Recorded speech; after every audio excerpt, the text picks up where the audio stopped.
Hey, John. Okay, I better behave. Recording in progress. All right. So I got 30 seconds to show time. So before we get started, so seriously, tell me something good. What's happening good? Anything? Nothing? Something? Who did? Hey, good job. That's exciting. Number one single agent. That's it. Good for you. You should be telling the world that, my friend. Okay. Hello. All right. I'm going to do the slides for you. Oh, you're going to do the slides for me? Okay. So I'll just work off of this. Okay. All right. So as I said, we're only here for 90 minutes, and I want to make sure that these are a full 90 minutes of understanding, learning, opportunity for you to really understand profit share. I feel like we've gotten so far away from the understanding of profit sharing, how it works, why it was started, what's the point of it, that I wanted to get back old school. And I'm going to teach you old school way. Hey, Nick.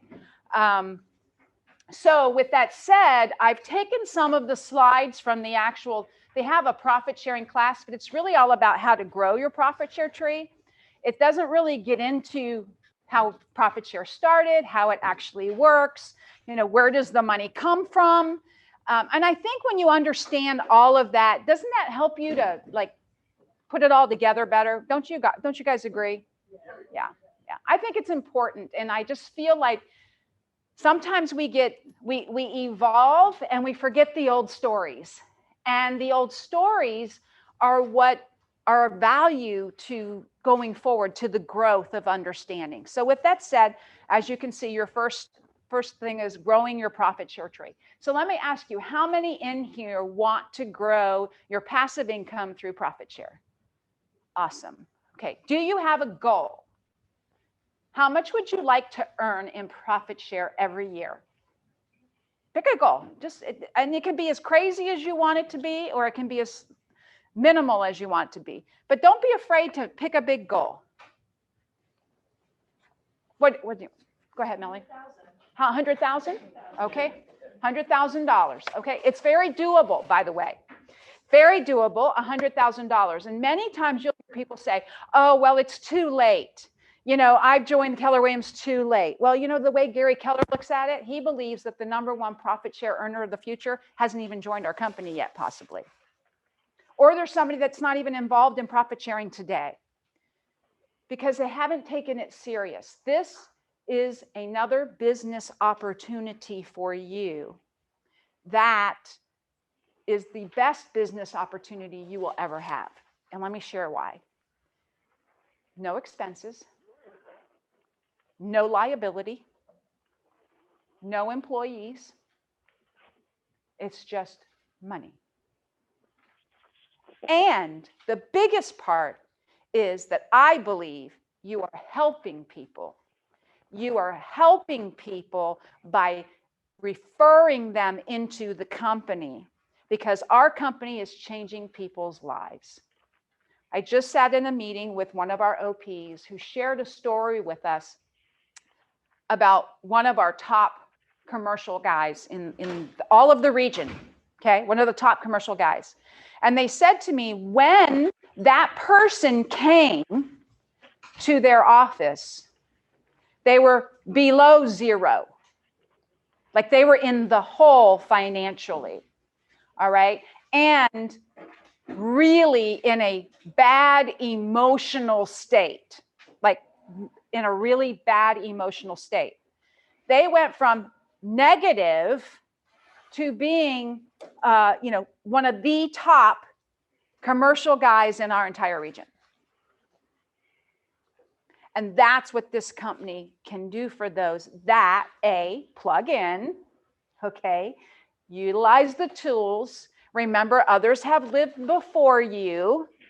We don't have to reinvent the wheel. Yes, there are new things happening, like we've got, now we have social media and we have different ways of doing things. But the reality is the business is still good old-fashioned relationships. Would anybody disagree with me on that one? No, you can't disagree with me. It's good old-fashioned relationships. And guess what? Profit share building is the same thing. It's good old-fashioned relationship building with people that you want to see succeed. All right? Every one of you has done a transaction probably in the last 60 days with somebody that could probably utilize what we have to offer. It could change their lives. But we forget because we get so busy doing our business, we forget even about profit sharing until somebody says, well, what about profit sharing? You go, oh, I didn't even think about that. Okay. I want you to get into the habit of going, this is a good agent. I'm enjoying this transaction. In the middle of the transaction, reach out to your team leader. Tell them, hey, working with a great agent. I would love for you to reach out to them and just say, I hear you're just doing a great job during this transaction. Our agent is really impressed. That's the start of the relationship building. All right. So we're going to continue on more about what that looks like. With that said, next slide is passive income. No financial risk. There is no financial risk. You don't have to buy anything. You don't have to sell anything. You don't have to store soap in your garage. Right? You don't. It's amazing, right? So there's no financial risk whatsoever. Number two, there are no legal risks whatsoever. To me, it's getting better and better every day, don't you think? No legal risk, no financial risk. Three, there's no down payment. Okay? And four, there's no phone calls. Unless you choose to make a phone call to build the relationship. Some of you, that's where you would rather do. Some of you are more face-to-face. Some of you are like, hey, when I meet that agent at the closing table, I'm going to have a conversation with him. Whatever it is, you go ahead and utilize it. Come on in there, Mr. Mike. All right, the point I want you to remember, this is called passive income. It's your money that's coming from other places that don't require your 100% attention to build it. Real estate is active income, right? We want passive income. Investing is passive income. If you invest in things like stocks and bonds and things like that, you passively invest and you hope that they go up in value. But it's the same concept. All right, so who's going to benefit from this? Next slide. And who benefits is you and your family. Well, that's pretty cool, right? I mean, Melanie just said she wants $100,000. That's her goal. She would love to see $100,000. If you had $100,000 coming into you every year without going to work, what would you do with it? What would you do with it? You could retire off that. Okay, you could. Yes, potentially. What would you do with it? Reinvest. Okay. What if you had just $10,000 extra a year? $20,000? What would you do?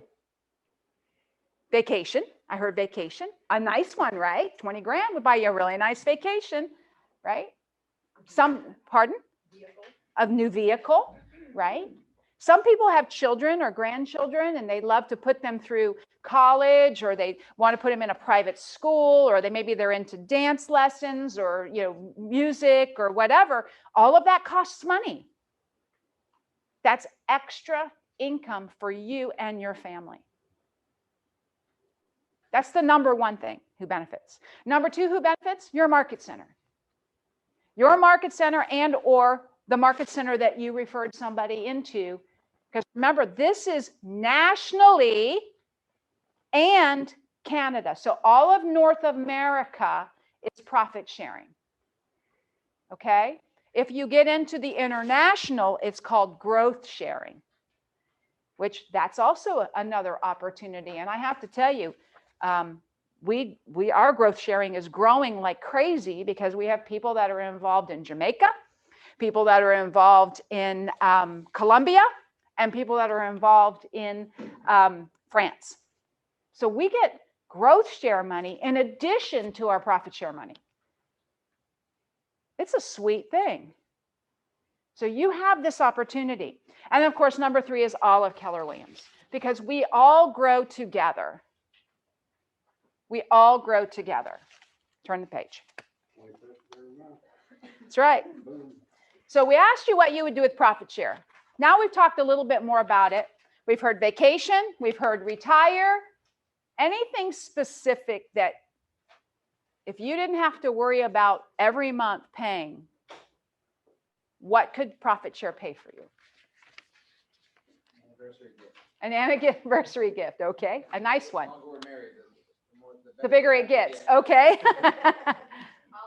College.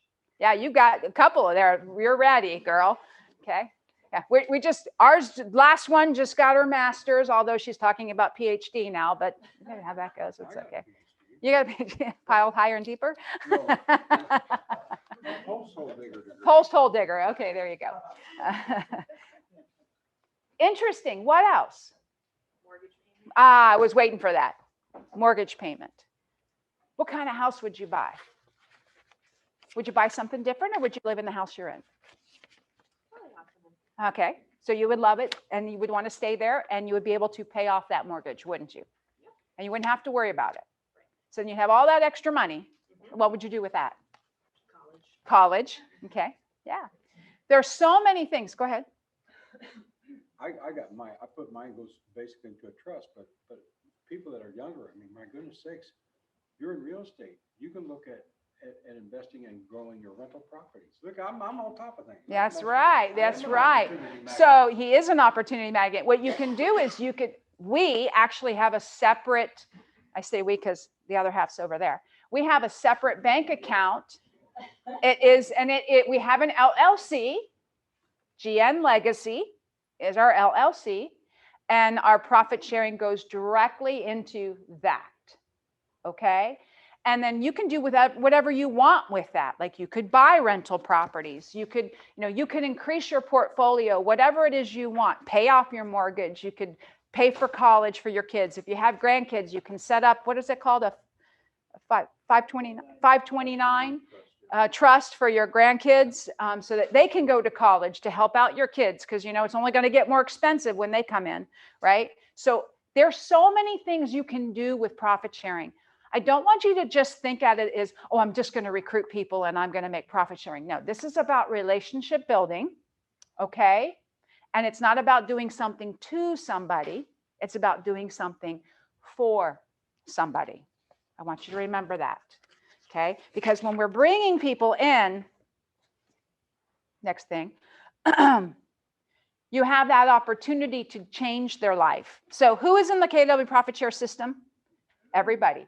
Every single person. Here's the thing some of you may not realize. If you have staff, people that work for you as an employee, not TCs, because those are independent contractors, but if they're an employee of yours, they also qualify for profit share. Okay? All of the entities where Gary and I are majority owners, those employees also qualify for profit share. So we have, the title companies, anything like that, they can all participate. We actually have our new controller sitting right here in the room. There's Mike. Everybody look at Mike. Say hi, Mike. And Mike can participate in it. Now, he doesn't work for Keller Williams. He works for us, U-Star, but he also gets the opportunity to share in profit sharing by referring friends or family or anybody he might know or meet into Keller Williams. And he doesn't ever have to become a real estate agent. Pretty cool, right? A lot of people don't realize that. This opportunity is a lot bigger than you think it is. Now, they don't go in the tree until they bring somebody into the company. So you're automatically in the tree as an agent, but your staff or people that work within your organization don't go in the tree until they bring somebody in. Then they get to go in the tree. Same thing with all of our staff members. So you've got your MCA back here, and she also gets the opportunity. So does the assistant MCA. So does the front desk. Everybody gets to share in profit sharing. All right. So keep that in mind. So let's talk about how did profit share start and how does it work? Excuse me. So many years ago, 1983, Gary Keller was working for the #1 independent real estate company in all of Austin, Texas. And this is the story that he shared with us. And Gary, at first, he was a young guy when he started in real estate.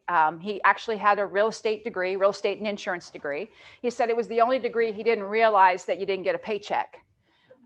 He learned that really fast.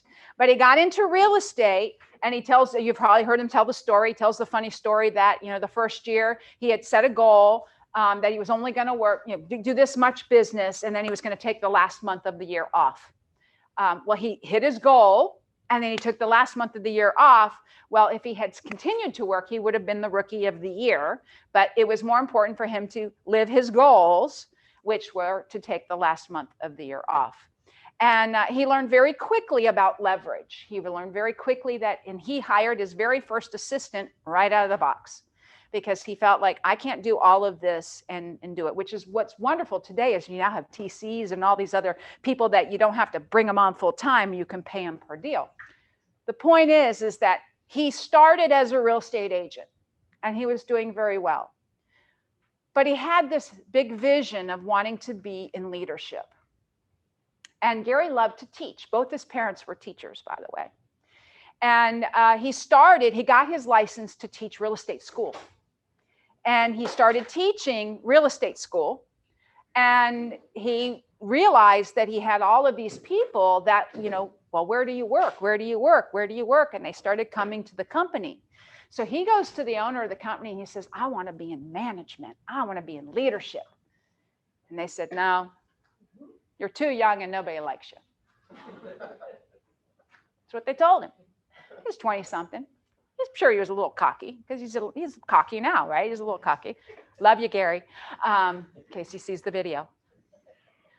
Anyways, he kept bugging him. And if you all know Gary, he's tenacious. He does not give up. He does not let up. And he kept showing him, look, I can bring people. I can do it. See, I can teach and they come. I can teach and they come. I can teach and they come. And they're like, okay, finally. So finally they give in. And I'm sure they were chuckling. I don't know. This is my piece I put in there. They gave him an office in Round Rock, Texas.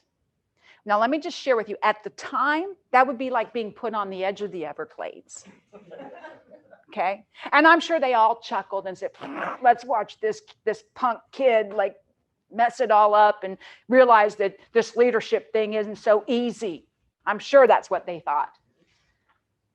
Within 1 year, guess what?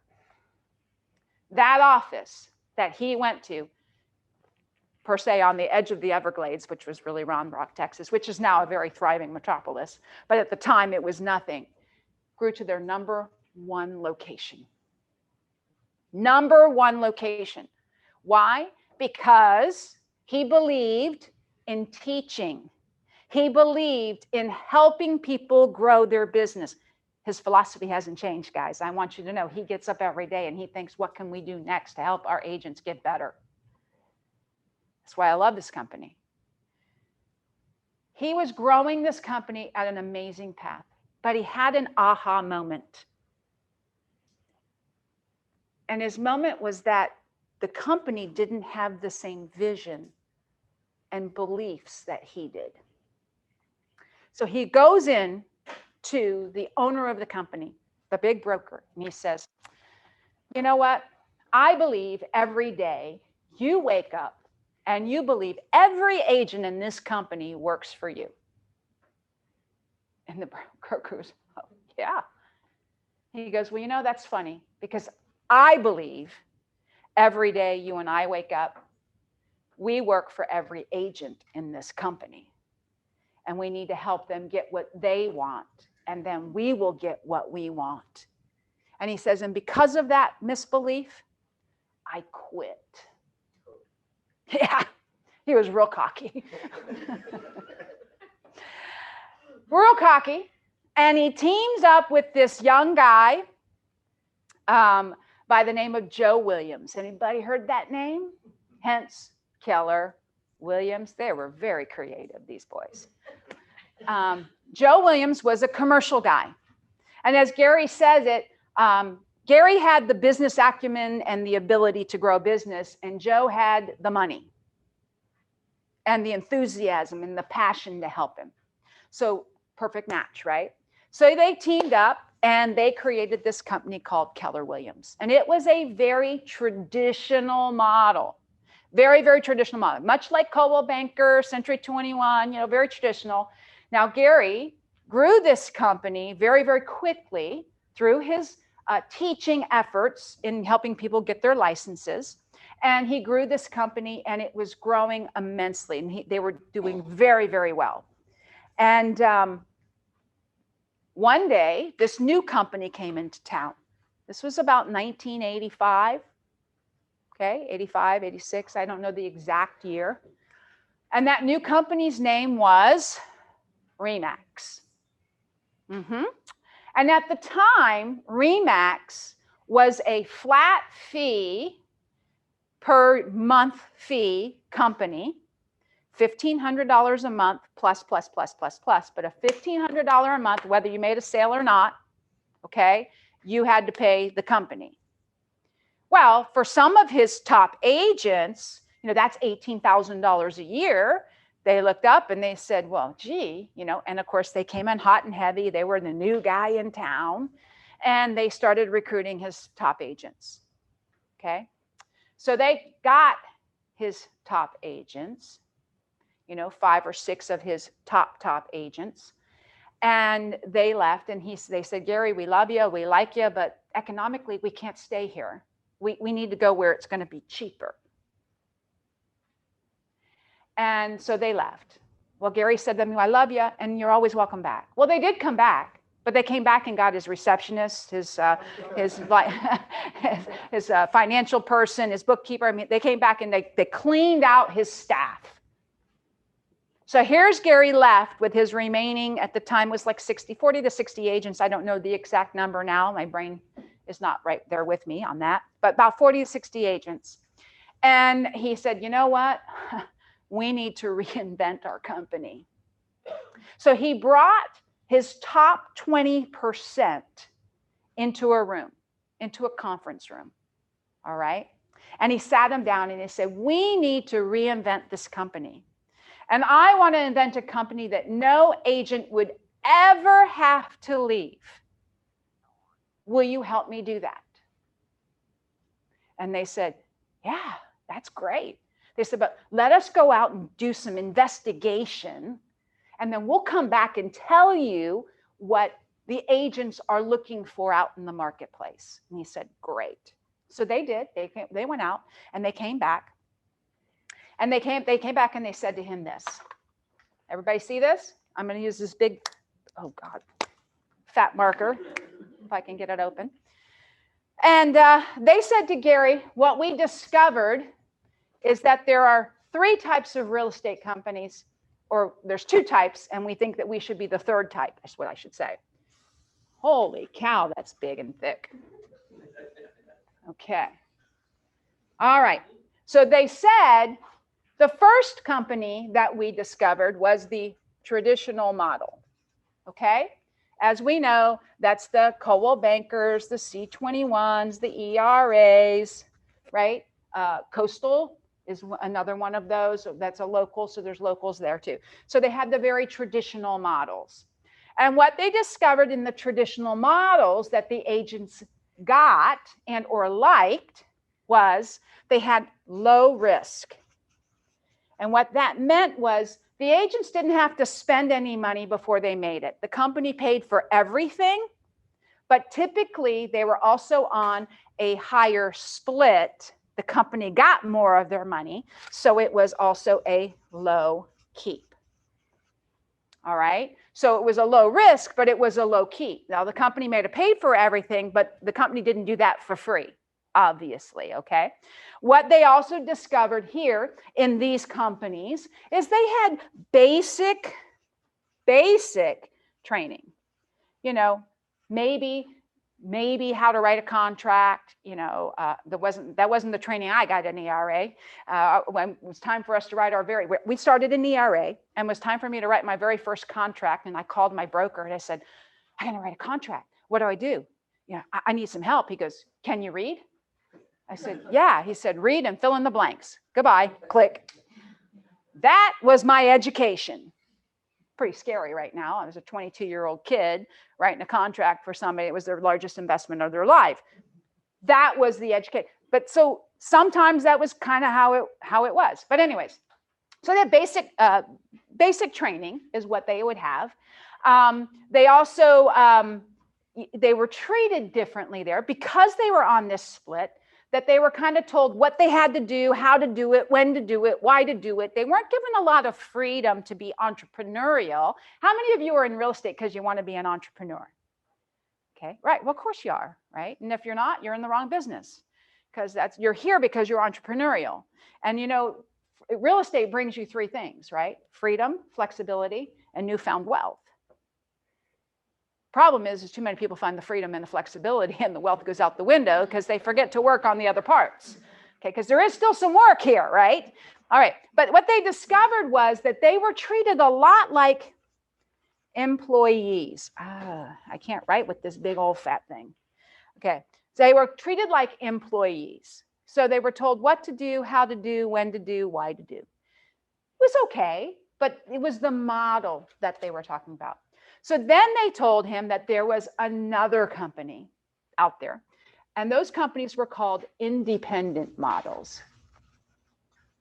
Okay?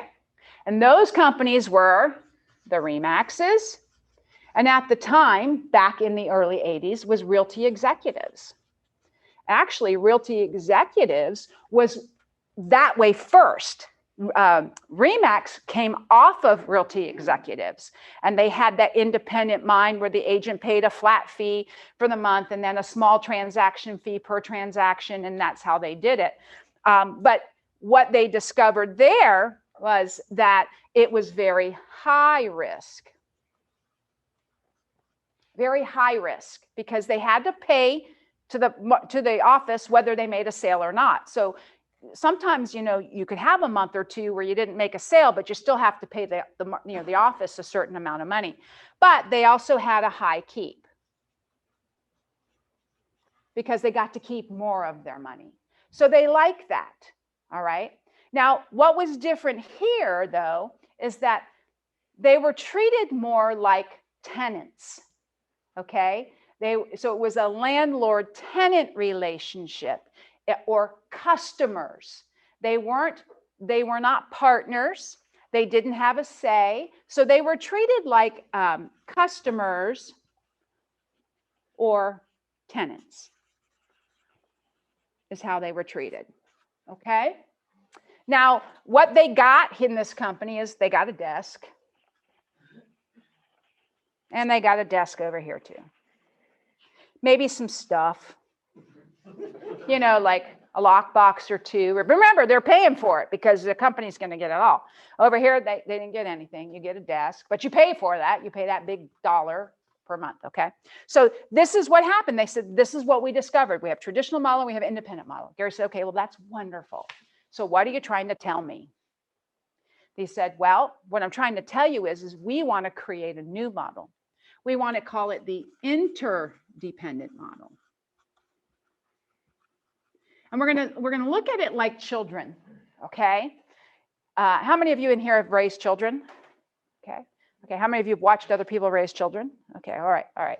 So children, they go through 3 stages, right? Much like real estate has gone through. Traditional would be the dependent model, okay? So we're gonna call this the dependent model. And the company says, you need us, it's because of us, you're successful because of our name, you don't have any value, the company is why you're winning, you need to promote the company because the company is why you're winning. Well, we all know that real estate people don't do business with companies, right? We know they do business with people. Well, children, they want you to be dependent on them, so you think you can't go anywhere else and succeed. Well, children, when they're little, they're dependent on you, right? They can't survive without you. They need you. Mom, Dad, I need you. I can't live without you. Then they become teenagers. And they become this interdependent. Anybody got a teenager right now that you're dealing with? Okay, we got a few of you, okay? Yeah, 3 of them. I got news for you. It does get better. Okay, I promise you, it does get better. But they independent. Mom, Dad, don't need you. Don't need anybody. I can do this all on my own. Well, that's what these agents thought here too. I don't need anybody.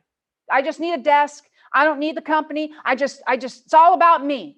I don't need anybody. I can do this. Okay, well, there's nothing wrong with that, but we all know it gets kind of lonely when you're independent after a while, and you don't really grow when you're all by yourself, do you? Well, these kids, they grow up. They do grow up, okay? And they become interdependent, which means they become young adults, and all of a sudden they come back and they say, you know what, Mom and Dad, thank you for the way you raised me. Thank you for this, or you're not so stupid after all, okay? Because this is the smarts and stupids, right? They got real smart, you got really stupid. I don't know how that happened. You say, how did I survive all these years without you, child? But then they become interdependent and they realize that, gee, Mom and Dad were not so stupid. And they said, you know what? I could do it on my own, but it sure is a lot harder than being interdependent with my family. And I can grow more and I can be more. Well, that's what these agents wanted to create, was this interdependent model, which was the new KW. And Gary said, okay, so what is it that you want in this new KW? They said, well, Gary, first thing we want is we want low risk. But we want high keep. So that means we want a cap on our money. We want a cap so that we know how much we're going to have to spend, but we don't want to spend it until we've actually done the deal, right? So that sounds fair, right? They want their cake and eat it too. Come on, we're real estate agents. Come on, right? So they want low risk, high keep. He said, okay, well, what else do you want? They said, you know, Gary, we want high level training. So they didn't just want training. They want high level training. They want to learn about business. Okay? Now I have to tell you, I'm going to take a sidestep here. When Gary and I were introduced to Keller Williams, we were at another company. And for 2 years, we went to their education. And it was like going to grad school. Okay? We were getting our MBA in business. It wasn't anymore about getting listings or getting more buyers. It was about running a business. It was about talking about having a P&L. It was about understanding what it meant to have a profit and how to build that business successfully so it truly could become a business. So someday you could step out of it if you wanted to. And it was all about how to hire people and how to grow people and how to be a leader. That's what they were talking about, you know? Yeah, it might be just that you want to double your business. Maybe you don't want to grow too big. It wasn't about that. It was about what is it that you're looking for? We have the training for you. That's what they wanted. They also wanted to have coaching available to those. So they wanted to have it available in their office. And then, of course, as we grew, they became coaching at a higher level too within the company. Then the last thing they said to Gary is, well, Gary, we want to, well, there's actually 2 things. They said, we want to share in the profits. We want to be partners. And Gary said, okay. Do you want to be real partners or kind of sort of partners? They said, well, what do you mean? He said, well, real partners, they share in profits, but they also share in capital losses. Kind of sort of partners just share in some of the profits. Kind of sort of it is, Gary. Kind of sort of it is. So they became partners or stakeholders in the company. And they said, okay, well, this is great, Gary, but, and we know everything after but stinks, but our concern is this. How do we know whether or not you're cooking the books? How do we know that you're making all the best decisions for the agents? And Gary said, you know what? You're right. You know what we're going to do? We're going to create an agent leadership council where the top 20%, for the lack of a better explanation, is like a board of directors to help grow and run the market center from an agent-centric thought process. So they got to be ALC members. And they said, well, that's awesome, he said. And then here's the kicker here. We're going to be a completely open book company. So you can see that we're not fudging the numbers. We're not hiding anything in it. So we are going to be open book. How do you think those agents felt? Pretty empowered, right? Pretty empowered.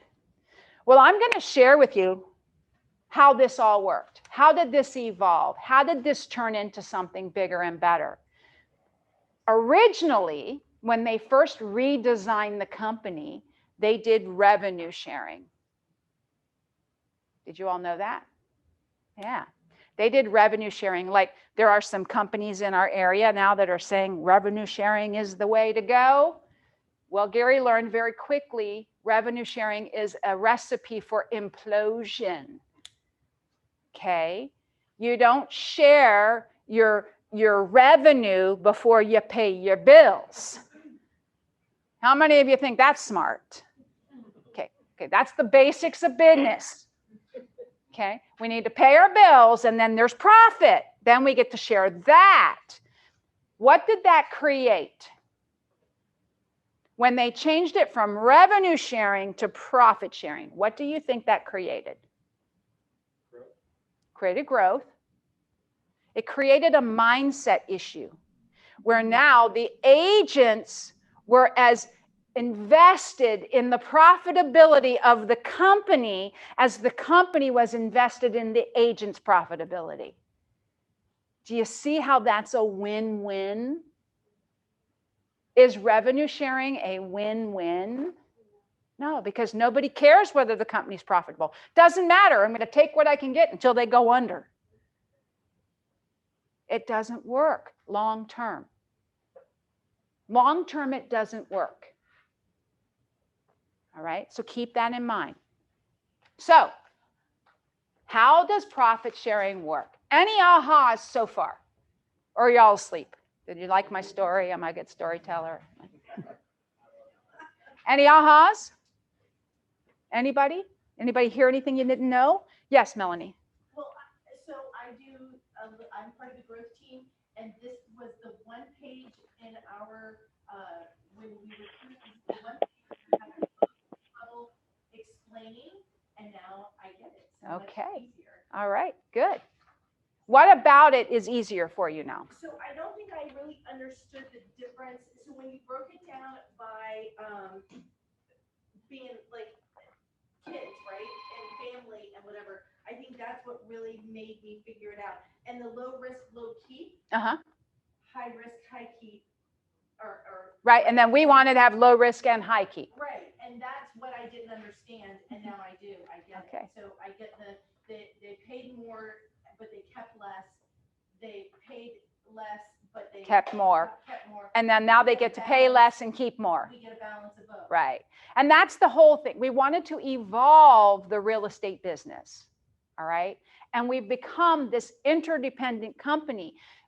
Why do you think you've never seen Keller Williams International putting up billboards on the streets? Expense. No, it's not about expense. Why? Relationship building. Who said that? Relationships? Yeah. I mean, they don't need to because their name's already got a good. I mean, Okay. But how does their name get so good? Well, it's like the motto, Or success through educators. people. Success through people. It's not about the company, guys. It's about the agents. Our job as the company is to support you with the tools to grow an amazing business. We don't have to tout us, Keller Williams, because it's not about Keller Williams. They understand at a high level, people don't do business with businesses. People do business with people. People they love, people they like, people they trust. That's why you will never see that. Now, that's a great point, is it does cost money, but there is money available for marketing. We do have things like we have a magazine. I don't know if y'all have realized that. We have a magazine. There is some social media stuff. There's things that they're doing. There's tools that they're creating for you that are free. Everything on command that's free comes through from this, which is the profit sharing above Gary Keller. There are 6 levels above Gary Keller where money goes to. Now, he could just say, that's mine, and take it, but that's not what he does. Gary puts that money back aside, and that's a marketing fund for the company. Yeah. So when people say, oh, well, you know, that's a pyramid scheme, and the guy at the top, he makes all the money. No, I got news for you. Gary and I make more profit share than Gary Keller. Okay? Many people make more profit sharing than Gary Keller, because it wasn't about that for Gary. This was the opportunity to help people have an exit plan and build a legacy for their family. Interesting.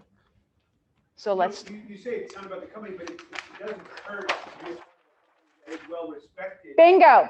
And I hear it time and time again that, you know, we had a great experience with Keller Williams and blah, blah, blah. That's one of the reasons we chose you. Yeah. Or, you know, that, you know, so I hear that a lot. Well, and you're absolutely correct. And Keller Williams understands that. So it's about who they get into business with.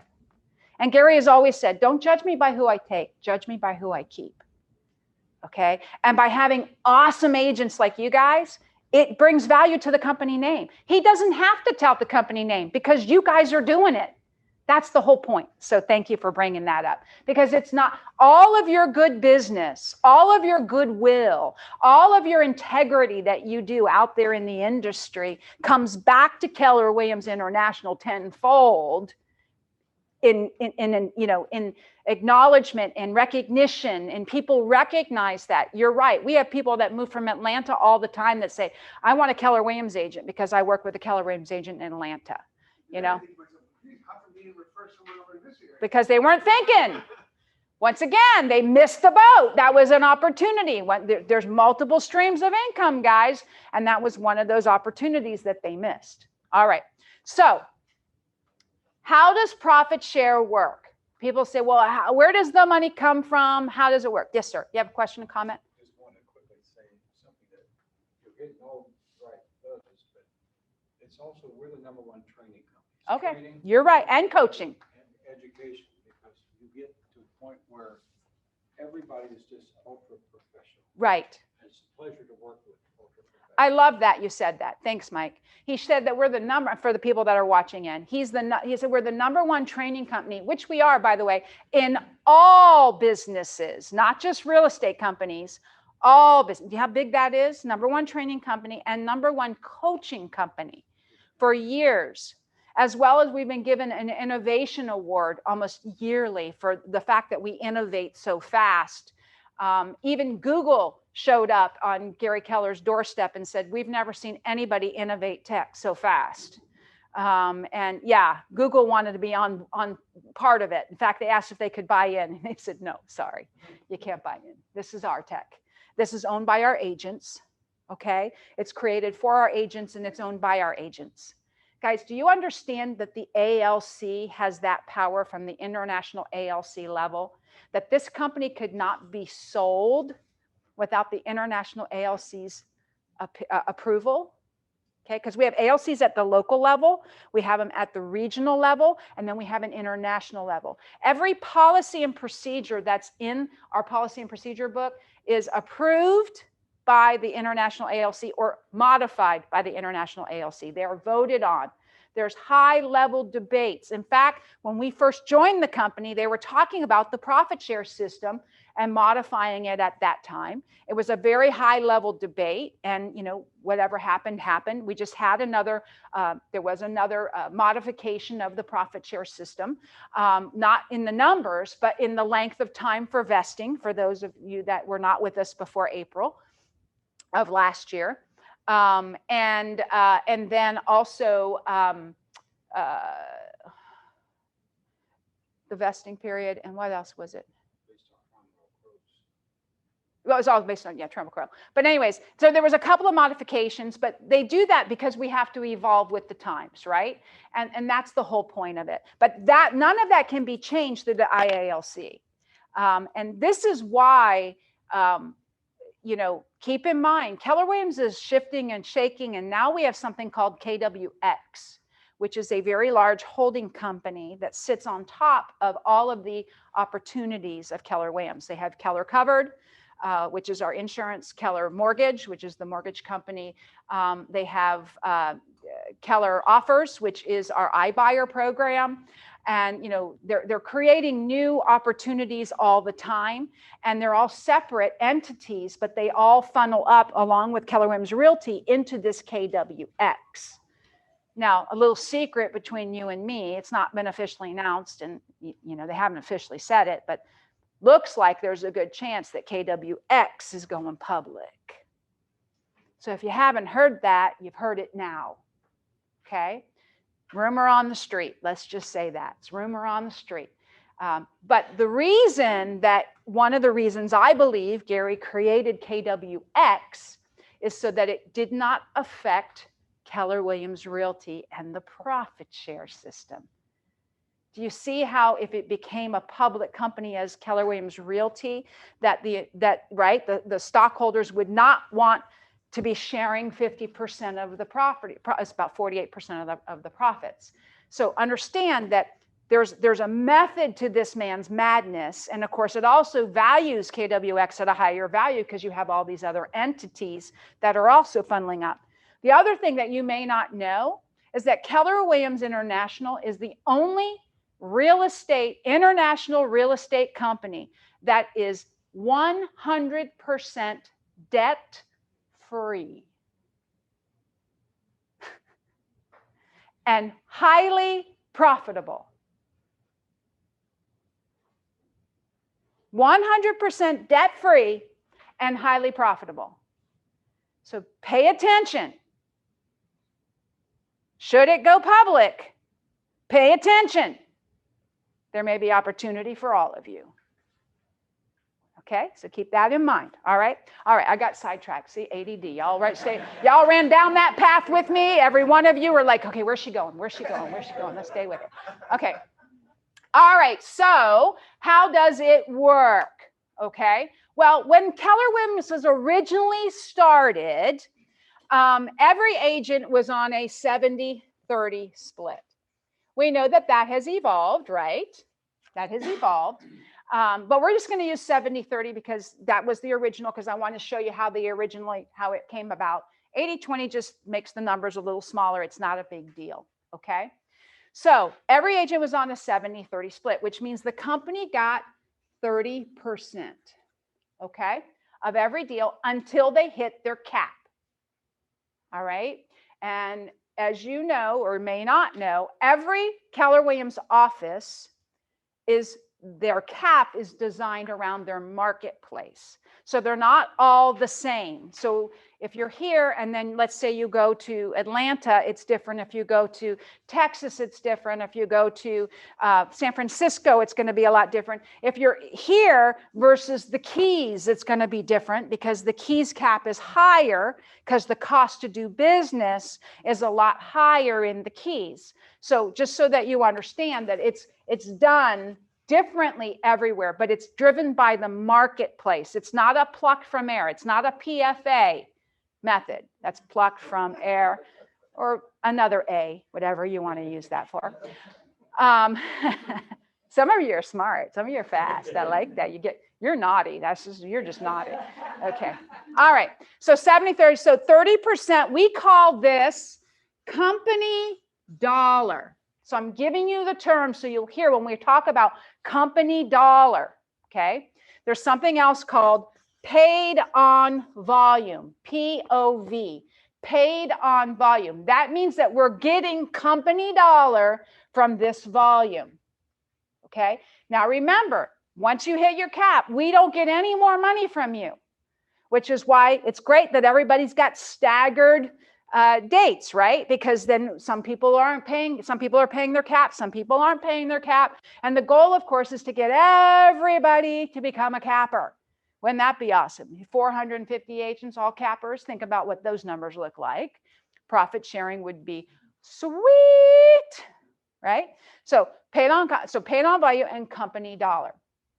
Okay, so let me ask you a question. Who wants to be my person here and give me the name of somebody that you would like to see in the company? You don't have to give their last name, just their first name. Who would like to do that? Joe. You, okay. Bobby? Okay, so Bobby has Joe, okay? And Bobby, let's pretend Bobby's not the team leader. Let's pretend he is an agent because he was an agent at one time. And he referred Joe into the team leader. Remember, it's not your job to do the recruiting. It's your job to say, hey, I would love for you to talk to my team leader. Would you do me a favor and have that conversation? If you have that relationship, what are they going to say? Yeah, they're going to do it. Okay, so let's say Joe. So let's pretend that Joe comes in, and Joe, in his first month of closings, he does $1 million in volume. Okay, $1 million in volume. If the average commission is 3%, this is if, obviously it modifies, but you know, we can say average is 3%. If it's 3%, 3% of $1 million is what?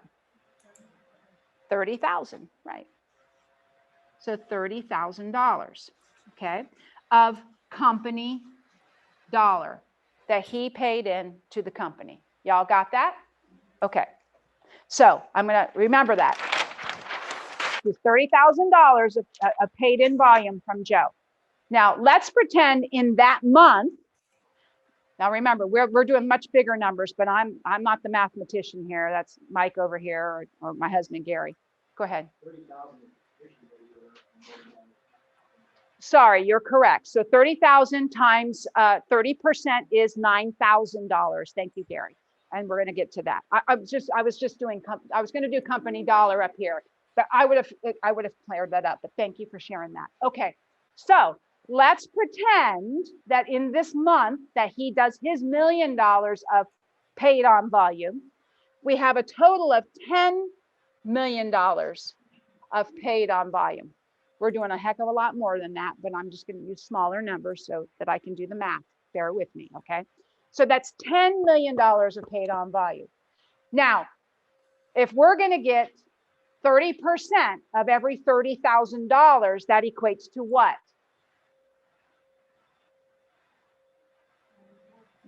$90,000, right? 90,000 in company dollar. Make sense? So the company on the 10 million of paid on volume has $90,000 in company dollar. Now, for that's 1 month, right? Joe, that Bobby referred in, remember they did 1 million of that 10 million, or 10%, right? Because it's 1 million, 10% of that, right? And that equals what? $9,000, okay? Not yet, I screwed up. Let me take it back. Back step. We're going to use 10%. I got to do the expenses first, remember? Because that would be revenue sharing. Oops, I just screwed up. Okay. So we have $90,000 in company dollar. This is where we have to pay our bills from, okay? So an office that's doing this kind of business, they're averaging about $40,000 a month in expenses. All right? So they have a $50,000 profit for this month. $50,000 profit. Does that make sense? Okay. That's what we're going to profit share on. All right. Now, the profit share system is very interesting. When they created it, they came up with a formula that allowed for Gary to get a return on the original investment of approximately 10%. I'm not going to use these numbers exact, but I'm going to give you the formula so that you understand how we calculate it if you want to write this down. Level one, you've heard us talking about the 3 levels of profit sharing. Level one is the first $2,990 of profit. 25% of that goes into the profit share pool, or $747.50. 75% goes to the owner, which is $2,242.50. I don't want to confuse you with this, but I want to give you, those of you who might be thinking, well, how did they come up with that number? Okay. Level 2 is the next $8,250 of profit. 35% of that profit goes into the profit share pool. And that number is $2,887.50. 65% goes to the ownership side, and that's $5,362.50. Those 2 levels added together equal $11,240, right? So that's the 2,990 first level and the 8,250 second level. Those together are $11,240. That's third level profit. You'll hear us talk about third level profit. Everything over $11,240 is split 50-50 with the profit share pool. Pretty significant. So basically, when you figure it all out, it comes out to be about 48% of the total profit goes into the profit share pool. 52% goes to the owners. Now think about that for a minute. How many people go into a business and say, I'm going to give 48% of my money into a profit share pool? Here's the other thing you want to hear. Do you know that Keller Williams, with putting 48% into the profit share pool, the remaining profit to the owners, we are the highest, most profitable real estate companies, real estate offices in the country. In the country. And we give away 48% of our profit into the profit share pool. Wow, that's an interesting thought, right? So when you help others, what happens? It comes back tenfold. I just want you to think about that for a second, okay? So let's go back to here. We have $50,000 of profit. And our friend Joe is responsible for 10% of that, of whatever profit's going to go into the profit share pool. So we're going to split that, and I'm not going to use exact numbers because I don't have my calculator. I'm going to say $20,000 and $30,000. So $20,000 is our profit share, okay? And this is our owner side. So we have $20,000 this month that we need to share. And thank you, Bobby, because without Joe, we would not have had $20,000 in profit share. So if we turn the page, we have $20,000 in profit share, okay? Remember, Joe is responsible for 10% because remember, he was $1 million of paid on volume. If you haven't done any business or you're capped, you're not contributing to the profit share system, okay? So 10% of $20,000 is $2,000. How many of you would like to have a piece of that $20,000? Okay, yeah. Now let me share with you how this gets split up. There are 7 opportunities for this $2,000. First opportunity is level 1, which is 50%. That goes to Bobby. Okay, Bobby. Thank you, Bobby, because without you, we would not have had $1,000 of this or 2,000 of that. So $1,000 is going to show up in Bobby's bank account on the 21st of the next month.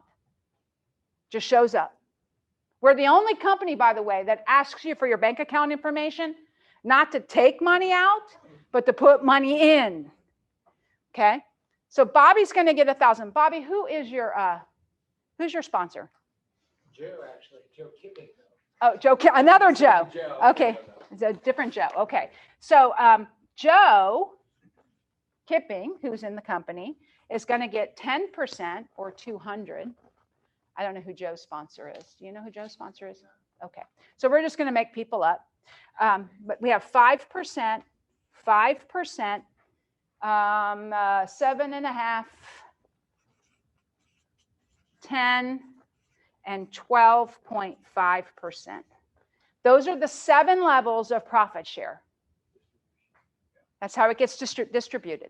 Okay, so 50%, 10%, 5%. So whoever recruited Joe, let's just say it's Mary. She's going to get 5%. Let's say Mary is Bob. He's going to get 5%. And let's say 7.5% is Andrew. You like that, Andrew, don't you? And then we're going to say 10% is Tamara. Okay, now we're getting a little feisty. And 12.5% we're going to give to Melanie. Ooh, wow. There you go. Okay. All right. All of those people got to share in that $2,000. All of that money showed up in their bank account by the 21st of the next month. Pretty awesome, right? It's not hard, because all you have to do is refer that person to your team leader and let them do the heavy lifting for you. Now, if you look at your next, let's talk about how this all works. And we're going to talk about how you get to add more things to this. Any questions, concerns, thoughts before we go on? Did I make it clear as mud? Go ahead. But Yeah. it's interesting how it starts at 50, then it goes to 10, Okay. and then the 5, and then it comes back upward. Okay, I love that you asked that question. Thank you. I was waiting for somebody to ask that question. Why does it go back up? Well, if you know Gary Keller, he's a man that's all about finding smarter people to help him. All right. And so what did he do? He sought out the smartest people he knew in multi-level payouts. All right. So no, we're not a multi-level marketing company. We're a real estate company that has a profit share system with a multi-level payout.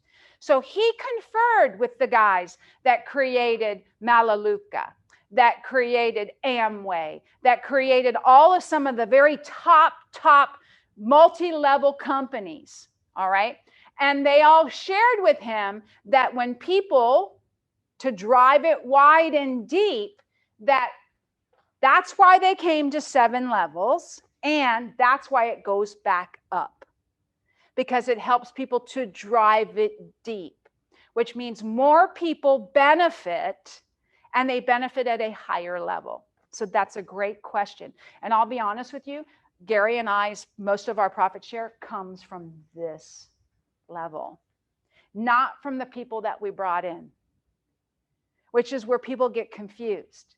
So what do you think what they're trying to do then? So if you come in and you bring somebody in, if Bobby brings in, Joe, he's going to teach Joe, the guy above him, because he's now going to become the 10% of all Joe's deals. Does that make sense?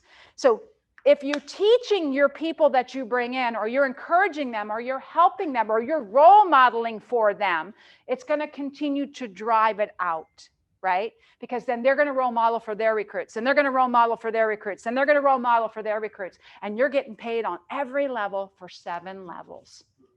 Pretty cool, right? So here's how we touch so many people and we help so many people. So that's a great question. And they did just recently, in the last 5 years, do extensive research, because they talked about, should we extend it to 11 levels from 7? And all the statistics, all the computer models all came back, and it actually hurt people. It actually took money away from people, and it didn't include any more people. Okay, so that was a great opportunity for them to do the exercise. So they're constantly looking at those exercises, just so that you know. Okay, so how does it work? Any associate real estate agent that you refer in can join any real estate company, any Keller Williams real estate company in all of the United States or Canada, and you get to share in the profitability of that market center. When you start thinking of it first local, and then you start thinking of it national. So when you go to events, you know, where there's other companies that are present, you can have these conversations. And guys, remember, this is your opportunity. This is when it explodes exponentially, when you start thinking outside of the box. Okay? They have to pay in company dollars, so they have to be, you know, they're not capped. The market center must be profitable, obviously. And then, of course, the 21st of the month, as you've heard us say over and over, it's the best day of the year every month is the 21st because it shows up in your bank account. Right now, Kelly, if you have your Kelly app, you can ask Kelly, what's my profit sharing? And it will pop up what your profit sharing is on the 21st of the month. And it will tell you for the month of whatever, April. Yeah, did you know that? Well, my guy's coming tomorrow to fix my computer. So you can talk to Kelly. Now, Kelly will eventually go away because Command app will take over, and it will be a lot easier. But anyways, just so that you know, I want to make sure you all understand this little last note here. You are not getting a portion of anybody's commissions. Okay? You're sharing in the owner's profits. Do not let somebody, and there are companies that will say, oh yeah, well, if you bring somebody, we'll take away this much commission from them and give it to you. No, that's not what we're doing. We're a business. We're sharing our profits. That's why it's important to be profitable. Why do you want to have a business if it's not profitable? Which is why we teach you how to have profitable real estate practices, right? Okay, so continued. 5, vesting. Yes, ma'am. Before you go there, so I realize our market center is profitable. However, how does it work when you're sponsored in another market center? Which market center has to be profitable? The one that they're in. Here's the good news. 95% of all Keller Williams offices are profitable. So pretty much it's only the launches that are not quite profitable first. Yeah. So that's a market center that they're in has to be profitable, and they have to be contributing to their profit. Okay. So can you believe that? We're a franchise. 95% of our market centers are profitable. That's unheard of, too, in the industry of business. And that's because we have new launches happening all the time. So obviously, they're not profitable for the first few months, but because they don't even transmit for the first 3 months. Many of our market centers, like all of South Florida, every market center is profitable. We're 100% profitable in South Florida. Yay, South Florida. Okay. Let me ask this, and then I'll come back to you. Yes, go ahead. I brought somebody on in my old office in Jersey. Mm-hmm. And they wound up joining a team. Mm-hmm. So everything goes under the team leader. No. They're still in the tree. Yeah. That doesn't change. So she sells, so who gets the credit for the sale? Well, the credit can go to whoever. It doesn't matter. She's still getting paid commission, and you're the sponsor. You still get the profit sharing. So who cares what team they're on? I thought No. Isn't that cool? That's the good part, because they're still getting paid commissions. All right. So just because somebody joins a team, and if you sponsor them, they're still paying a commission. Now, the only thing you need to be aware of is they may be paying less of a cap because they're a team member. So you have a smaller window to profit share off of them. Okay. So I want to make sure you understand that. All right. No. Because you know what? They may not succeed off the team. So let them be where they're going to be, but encourage them to recruit other people to the company. Then you get to share in all those other opportunities. See, this is where it gets great, because you want to help people do what's great for them, what's perfect for them. When they cap, there's no more profit sharing. Yeah, but if they brought other people in that haven't capped, then you still get that. That's how that works. Okay. All right. Go ahead. It's also true that most market centers are also debt-free. Yeah.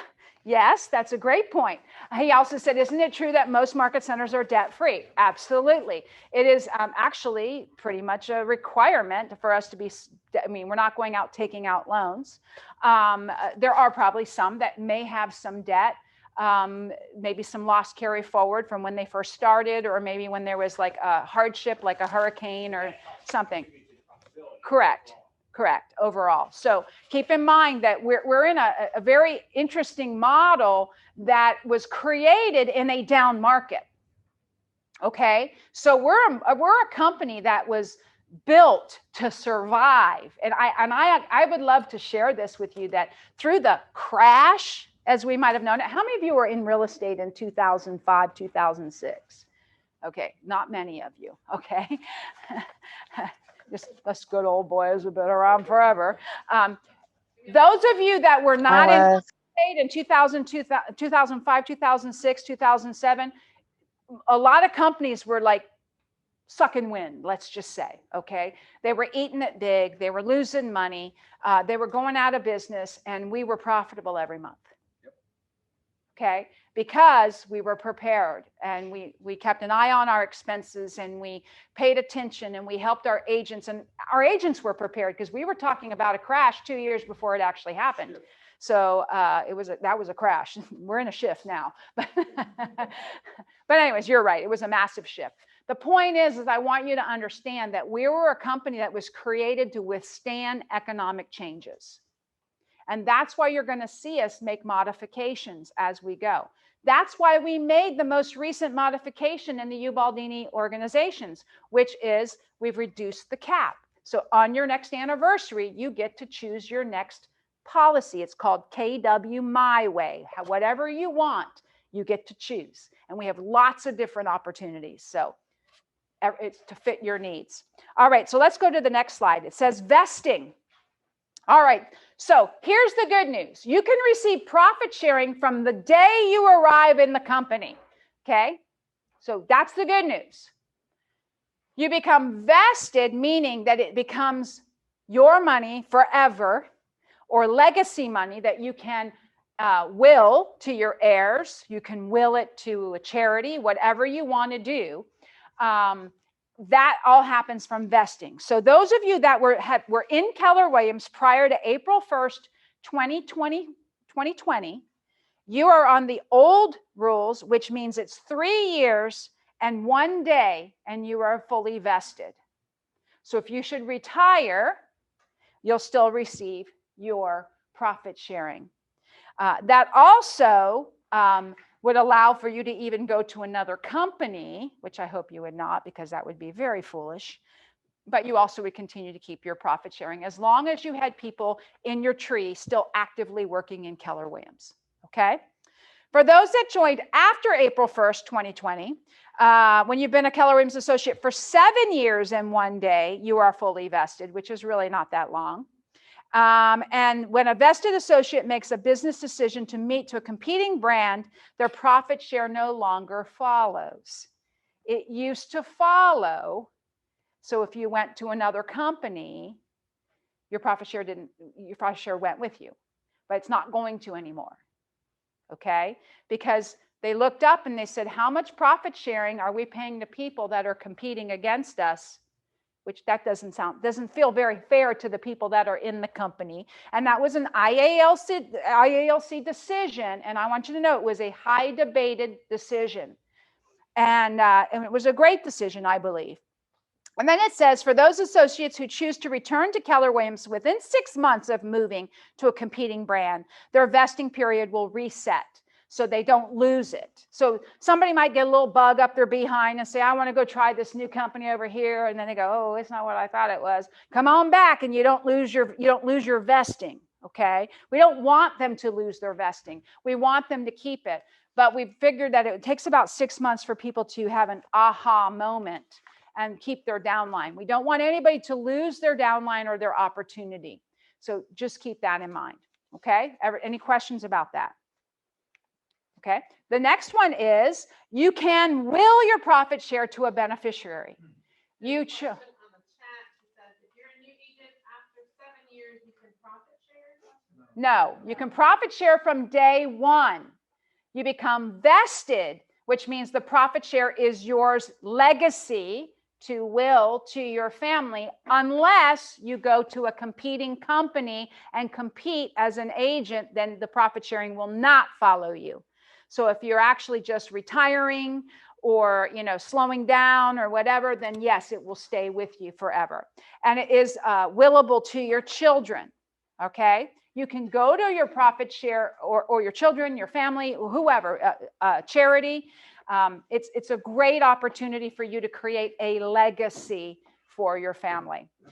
Yes, sir. I'm thinking I'm going to be 70 here real soon. Uh-huh. I look good. Yeah, you do look good for 70. I'm thinking in the next couple of years, I'm going to just go into referral. Can I still recruit? Yes. Great question. Thank you. He said, I'm getting ready to, almost 70. And he looks great, doesn't he, everybody? Say yes. And he says, but I'm thinking I'm going to slow down and not sell anymore. I want to put my license in the referral company. Can I still recruit and get profit sharing? Oh, heck yeah. In fact, yes. In fact, you don't even have to be licensed anymore if you're in the profit share tree. I wouldn't get rid of your license either. But if you were to retire and say you let your license expire, you can still receive profit sharing, just so that you know, if you are referring people into the company, because you're in the tree. Okay. Once you're in the tree, you're in the tree. Once you're vested. So yes, great question. Great question. So if you want to access the profit sharing reports, you can go to mykw.kw.com and then there's a special profit share folder and it will show you everybody on your first line, everybody on your second line, third, and it will show you how much money you got from each level. It's pretty cool. So here's the first goal I want you all to focus on. 15 people across your first line. So we're going to look at the first 5. All right.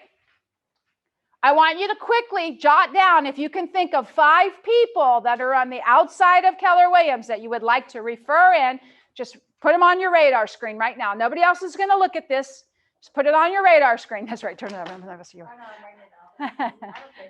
Okay. Put it on your radar screen. Come on. Think of who they are. Think of who they are. Who do you think that might be? Because if you're not thinking about them, how are you going to go after them? How are you going to help them? How are you going to change their lives? Okay?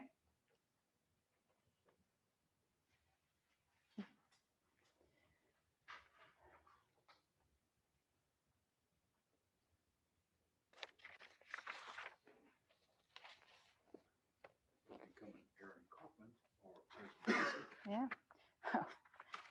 It's not even press. It's Nick, his partner, Avila. Yeah. They are killing. I've joined Linda McKissick's thing. Oh yeah, the profit share mastermind. Yeah. That's why I have to have my computer fixed. All right. So Mike was just talking about Linda and Jimmy McKissick, who are the #1 profit share earners in the entire company. They're also our business partners. They are minority owners here in South Florida, and we're minority owners with them in Ohio Valley region. And they're our sponsors too. And as she always said, you only need one Gary and Nikki to change your life. So it's amazing, and our children have grown up together, but now their son is the regional director for Ohio Valley, and they're doing, Linda and Press are doing a profit share mastermind. I encourage you, if you are serious about this, to get involved in that, because they get deeper into how they've built the relationships and how they're continuing to treat this as a real business. And for those of you that are not aware, Linda and Jimmy's profit share last year was $1.4 million. They made over 12 million lifetime. Over 12 million. $1.4 million was last year, 2020's profit share. That means they didn't have to get out of bed.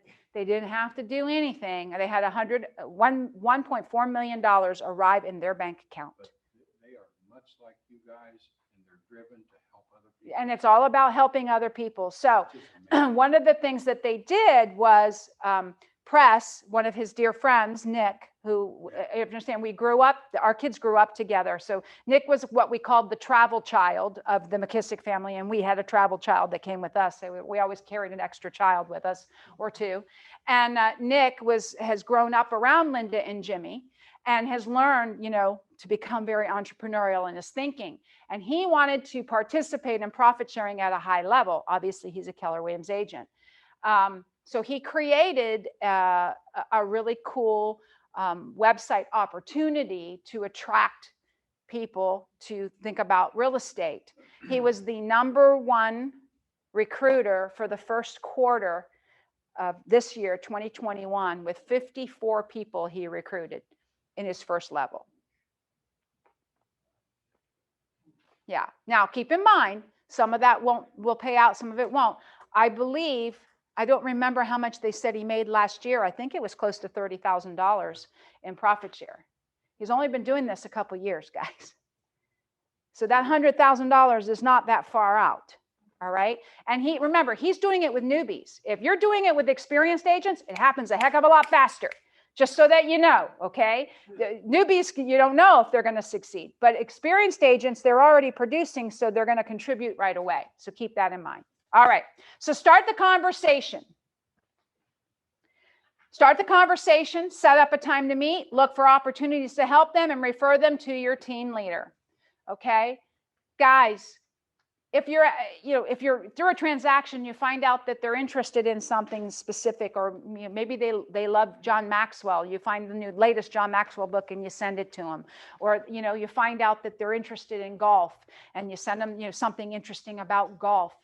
The key is you want to build their relationship. If you start talking about real estate, send them the MREA book, send them the One Thing, send them the Hold book. We have so much information that you can help other people with. And when you're genuine, it will come back tenfold.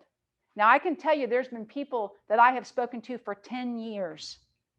It took them 10 years to join the company. I thought we were slow. It took us 2. It took them 10 years to join the company, But everybody's on their own timeline. But I promise you, those that join the company and their life has changed, they'll look at you and go, why didn't you make me come sooner? Well, you can't make anybody do anything. The point is all you can do is keep loving on them and don't give up. All right? Set your meeting. Meet with a co-op agent, meet with an agent you've just met, or invite an agent to an event. Guys, you have the easiest opportunity with number 3. Invite an agent to an event. Right now that we're doing classes in office and on Zoom, how easy is that? Come participate. Get them on the pivot, James Shaw, the morning pivot, whatever. Introduce them to our culture by bringing them to education. Guys, it's an opportunity of a lifetime, and you don't want to miss it. Every training calendar we have has something exciting, and it doesn't have to be in your specific office. If you see something happening at another office, go there. That's what it's all about. Okay, we're all in this together. All right. By the way, remember what Linda and Jimmy made? They've only got like 28 people in the number one downline. The first level, you mean? The first level. Mm-hmm. It's not a lot. Okay, so here's your script to refer to the team leader. Just a quick one. I love doing transactions with you. You are awesome. I told my team leader just the other day how great you are. He or she will be calling you to thank you for the way you do business. Will you promise me that you will take their call? It's pretty simple, right? Pretty simple. All right. They have an objection. I don't want to be recruited. I'm not changing companies. I don't intend to recruit you. I hope you aren't disappointed. Notice that. Say that. Read that to yourself. I don't intend to recruit you. I hope you aren't disappointed, because now their ego's going, oops. Okay. My team leader and I just wanted to thank you for the great job that you're doing. Would you promise me that you'll take their call? Now, I want you guys to know, Gary and I were not looking to change companies when we were introduced to Keller Williams.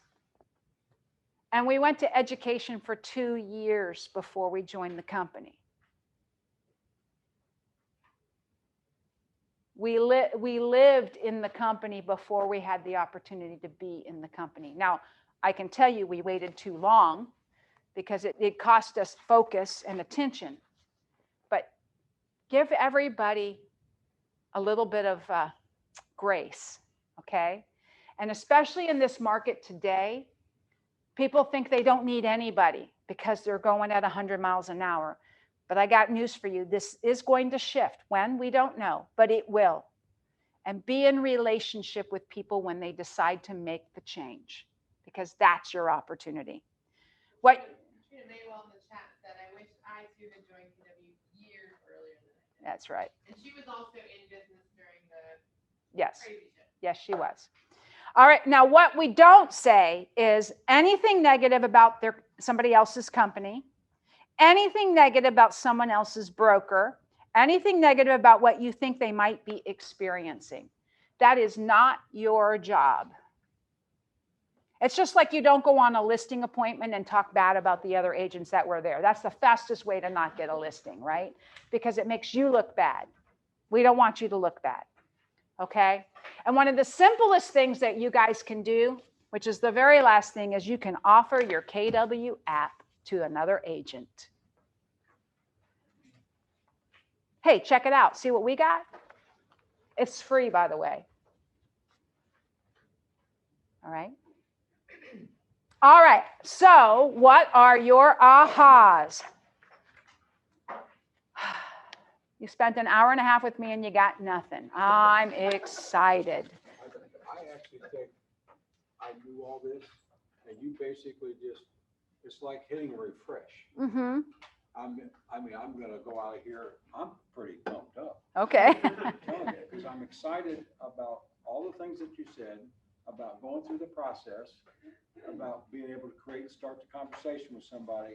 And the most important thing is know when to turn them or ask them to take that call from your team leader, because Jessica was amazing. Yeah, and Bobby's just as great. And He's learned right from her. Meet you, Bobby.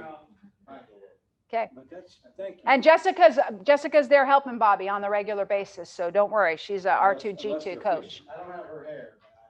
Yes. Yeah. Yeah. You look pretty tight, though. I'm 80, so go big. You're 80? Guys, I want you to understand that it's really not that difficult. And I hope that now that you understand how it all evolved and why it all evolved, it's not your job to do all of that, by the way. I don't want you to think, oh my God, I have to learn. No, in fact, I don't want you to do that because you'll mess it up. I promise you. That's not what you're supposed to be doing.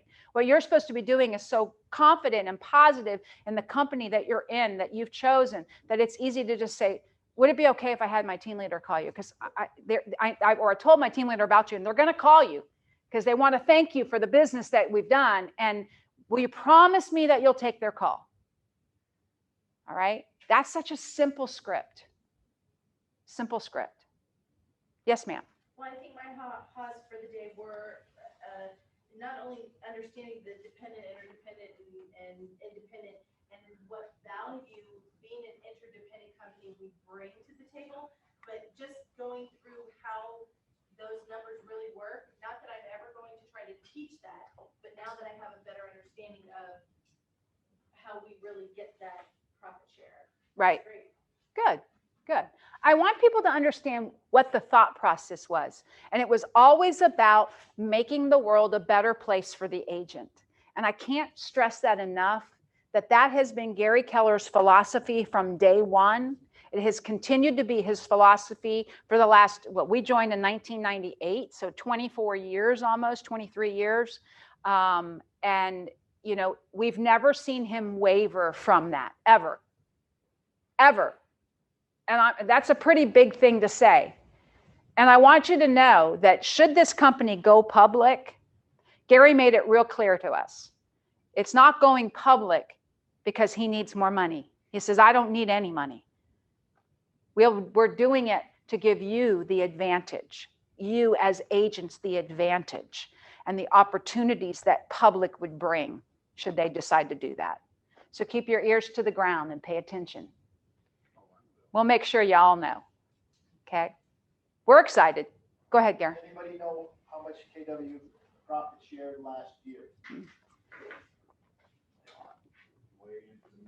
Tell us, Gary, because I don't remember. 168 million. That was last year. 168 million. Does anybody know how much Keller Williams has profit shared since its inception? 18.6 billion. Not quite. No, 1.5, 1.59. Billion. $1.59 billion since inception. Most other companies, that'd be owner profit. But they don't make that much profit, so it wouldn't be. But the So point is it wouldn't be because they wouldn't have ever reached that level if they didn't have a profit sharing plan like this. right. Do you see how this makes us all one? That we're all on the same team, that we're just, so we're the only real estate company where it matters that you get a listing and you get a listing and you get a listing and he's cheering you on and she's cheering you on and they're going, you go for it, you go for it. Why? Because that's your opportunity, because you're just going to add to the profit share pool. You're going to add to the profitability of this company and the integrity and everything about the company, because your great business is getting better, because we are stakeholders, shareholders, and partners in everything. And no other company has a vested program where it's yours for as long as the company is alive and profitable. No revenue sharing company has a life after you leave. No. The revenue sharing goes bye-bye once you leave. You know what's funny is I get confused when I see agents leave KW. Like, So do we. Here's my thought. So when I was new, I would hear from other agents like co-ops or whatever, like, oh, you're with KW, that's a great place to start, great training. And I got to thinking, what is it about that? Why am I hearing that? And I did a little investigation, and my thought, and this is what I've come to, as now I know in MLS I can look up and see how other people are doing. It seemed like these people are not really capping, they're not really hitting big numbers. No. And so, of course, if you're doing 10 deals, it might be more effective to be at a brokerage that gives you 100% commission, you're paying $495 a month. I mean, I don't know, right? Like maybe that's. Maybe they should I start don't know. in training. Well, here's the thing. Or if you had support and training, you could walk into any office Right. and have help rather than someone closing the door. That's where I Agreed. Well, so let me just share with you, here's my thoughts on this. Why somebody would say that. We are in an industry where people get to a certain level and they think they know it all. Anybody experienced that lately? Okay. And the thought of, oh my gosh, look, you're all in classes. How many of you do one class a week, right? One or once a month at least, right? Yeah. And how much business do you do, Tony? roughly $10 million. $10 million. $10 million producer is in class once a week. Why? Because she wants to get better. Because she wants to grow. She wants to be more efficient. She wants to have a better life. She wants to have more balance. Whatever it is she's looking, wants to be more profitable. Whatever it is that she's looking for, she can find it in our training. Her numbers are kind of slipping. I don't think so. I just want you all to hear that. When you're green, you grow. When you're ripe, you rot. We got a lot of rotten realtors in the industry. Okay? Why do you think we have training of all levels? Boot camp isn't just for newbies. I got news for you. I've had some $10, $20 million producers sit through boot camp and go, oh my gosh, I learned more in 2 hours than I learned in 8 years at my other company. Can't wait till they start again. Yeah, I talked to Lisa Spain yesterday. She said I have to come back to her class. Yeah. Yeah. She said you. She asked you if you had read the contract. Well, There's a class for that, by the way. Exactly. I'm just saying. I said that was a long time ago. I was a little overwhelmed. Yeah. But the point is that our goal here is to help you become as big an agent as you want, or have the most comfortable life that you want. Because if it's more about life balance than it is about making more money, or if it's about making money and life balance, whatever it is that you want, it's your goal. Okay. But if you're in a pond where you're the biggest fish in the pond, you're never going to get any bigger. And you will grow to the size of your pond. This is a really big pond. We are the largest real estate company in the world. And we still got a long and we're still growing. So that's my story, and I'm sticking to it. Thank you all for being here. Have a wonderful day. I wrote on this. I wrote on their whiteboard. Oops. Hope you can scrub it off. Got to get Mr. Clean. Oh, the little beds. Oh, that's so cute. Huh? Oh, no. I'm going to keep talking to the people that are watching.